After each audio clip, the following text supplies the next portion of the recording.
예배소서 2장.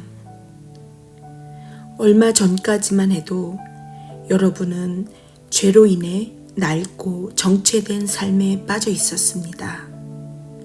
그때 여러분은 참된 삶에 대해서는 아무것도 모르고 이 세상이 가르쳐 주는 대로 살았습니다. 여러분은 더러운 불신을 폐에 가득 채우고서 불순종의 기운을 내뿜었습니다. 우리는 너나 없이 자기가 하고 싶은 것을 마음대로 하며 그렇게 살았습니다. 우리 모두가 같은 배를 타고 있었던 것입니다. 하나님께서 평정심을 잃고 우리 모두를 쓸어버리지 않으신 것은 정말로 놀라운 일입니다. 오히려 하나님은 한없는 자비와 믿을 수 없을 만큼 엄청난 사랑으로 우리를 품어주셨습니다. 하나님은 죄로 죽은 우리 생명을 떠맡으시고 그리스도 안에서 우리를 살리셨습니다. 하나님은 그 모든 일을 우리의 도움 없이 혼자서 이루셨습니다.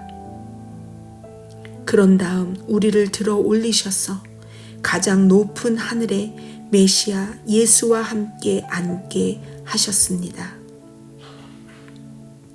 지금도 하나님께서는 우리를 그분이 원하시는 곳에 두시고 이 세상에서나 저 세상에서나 그리스도 예수 안에서 은혜와 사랑을 우리에게 쉼 없이 쏟아 부어 주십니다.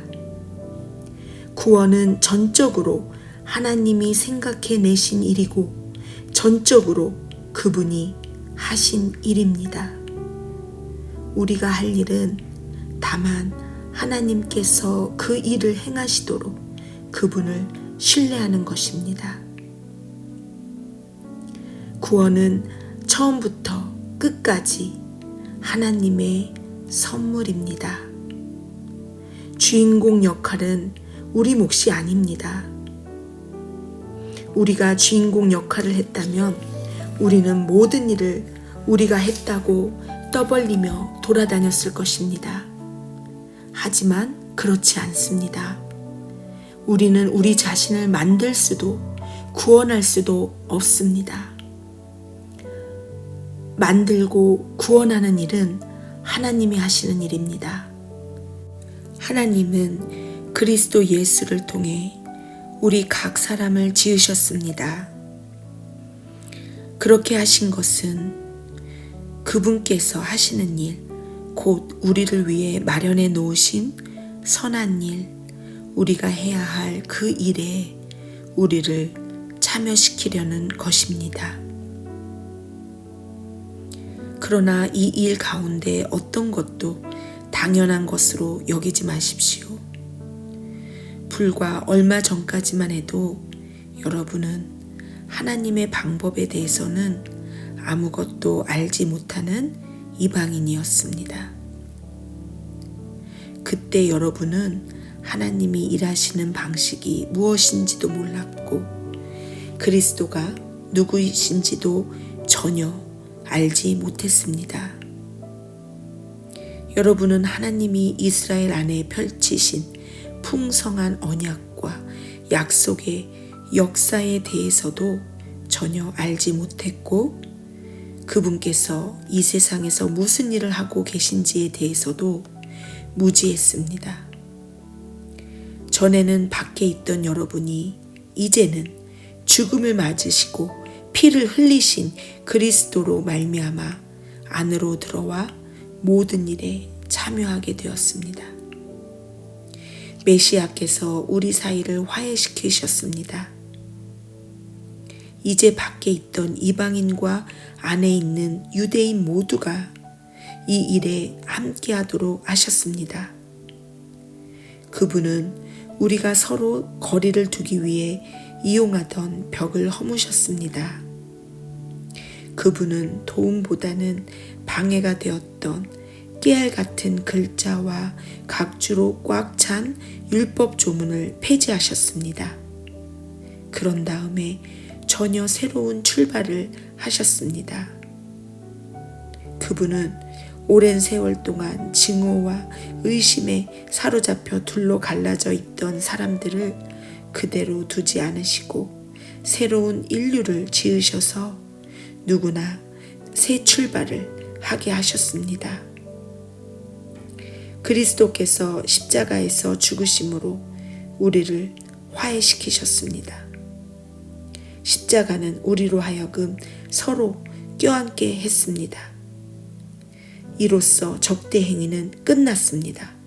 그리스도께서 오셔서 밖에 있던 여러분에게 평화를 전하시고 안에 있는 우리에게도 평화를 전하셨습니다. 그분께서는 우리를 동등하게 대하셨고 우리로 하여금 동등한 사람이 되게 하셨습니다. 그분을 통해 우리 모두가 같은 성령을 받았고 동등한 자격으로 아버지께 나아가게 되었습니다. 너무도 분명하지 않습니까? 여러분은 더 이상 떠돌이 유랑민이 아닙니다. 이 믿음의 나라가 이제 여러분의 본향입니다. 여러분은 더 이상 나그네나 이방인이 아닙니다. 여러분은 이 믿음의 나라에 속한 사람입니다. 여러분은 여느 사람 못지않게 그리스도인이라는 이름에 딱 어울리는 사람입니다. 하나님은 한 집을 짓고 계십니다. 하나님은 우리가 어떻게 이 믿음의 나라에 이르게 되었는지 따지지 않으시고 우리 모두를 사용하셔서 그분이 짓고 계신 그 일에 우리를 참여시키십니다. 하나님은 사도들과 예언자들을 기초로 삼으셨습니다. 이제 벽돌을 차곡차곡 쌓듯이 여러분을 그 기초 위에 끼워 넣으십니다. 그리스도 예수께서는 그 건물의 각 부분을 떠받치는 모퉁이 돌입니다. 우리는 날마다 그 집의 모양이 잡혀가는 모습을 봅니다. 그 집은 하나님께서 세우시는 성전, 우리 모두가 벽돌처럼 쌓여 이루어지는 성전, 하나님이 머무시는 성전입니다.